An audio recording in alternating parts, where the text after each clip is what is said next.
मैं हूँ CA Pritesh Kumar Jain.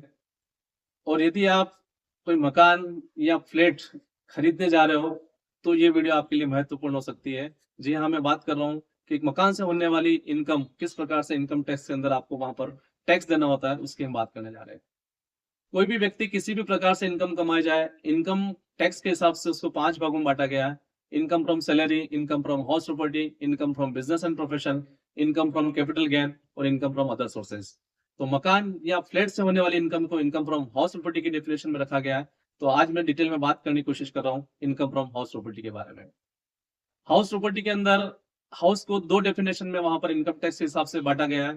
First, SOP house, self occupied house property. और उसके अलावा जितने भी व्यक्ति के मकान है उनको लेट आउट या deem to be let out house property category के अंदर वहां पर रखा गया है। तो एसओपी हाउस किसे कहते हैं? व्यक्ति के अधिकतम 2 मकान एसओपी हाउस के अंदर वहां पर रह सकते हैं, स्वयं के रहने का मकान जिसे कहा गया है। और यदि व्यक्ति के पास में 2 से अधिक मकान है तो उनको लेट आउट या deem to be let out मानते हुए उनकी नोशनल इनकम पर व्यक्ति को वहां पर टैक्स देना पड़ता है। तो सबसे पहले मैं बात कर रहा हूँ एसओपी हाउस। एसओपी हाउस यानी कि स्वयं के रहने का मकान। व्यक्ति चाहे कि जितने भी मकान में रहे, व्यक्ति के अधिकतम 2 मकान सेल्फ ऑक्यूपाइड हाउस प्रॉपर्टी की डेफिनेशन में कवर रहते हैं। तो व्यक्ति जिस मकान के अंदर रहता है उससे कोई इनकम अर्न नहीं कर सकता है, इसलिए एसओपी की इनकम 0 मानी जाती है। लेकिन यदि आपने उस मकान या फ्लैट के ऊपर यदि कोई लोन ले रखा है तो उस इनकम के सामने वहां पर आप 0 में से वो वैल्यू वहां पर घटा सकते हैं।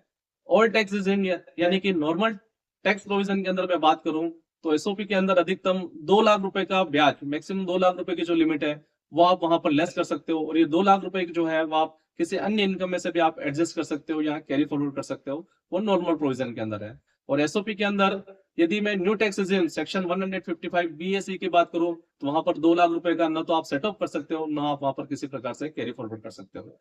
ठीक उसी प्रकार से लेट आउट या deem to be let out house property, व्यक्ति के पास में 2 से जितने भी अधिक मकान है उनके ऊपर आपको वहां पर हर हाल में आपको वहां पर उसकी इनकम पर टैक्स देना होता है, सरकार को इस प्रकार के प्रोविजन है।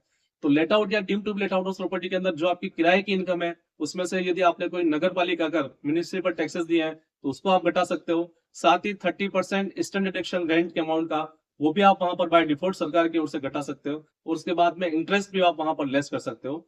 इंटरेस्ट और टैक्स रेजिम के अंदर जितना भी आपने इंटरेस्ट पे किया रेंट के सामने वो आप वहां पर घटा दीजिए। उसके बाद भी यदि कोई इंटरेस्ट बचता है तो मैक्सिमम 2 लाख रुपए तक का आप लॉस इंटरेस्ट का दूसरी इनकम के अंदर आप वहां पर सेटअप कर सकते हो। लेकिन न्यू टैक्स रेजिम के अंदर जितना भी आपका रेंट की इनकम है उतना ही आप इंटरेस्ट वहां पर घटा सकते हो। उसके ऊपर का इंटरेस्ट ना तो आप सेटअप कर सकते हो ना आप कैरी फॉरवर्ड कर सकते हो। तो इस प्रकार से हाउस प्रॉपर्टी के अंदर मकान को एसओपी और लेट आउट के अंदर 2 डेफिनेशन में बांटा गया है।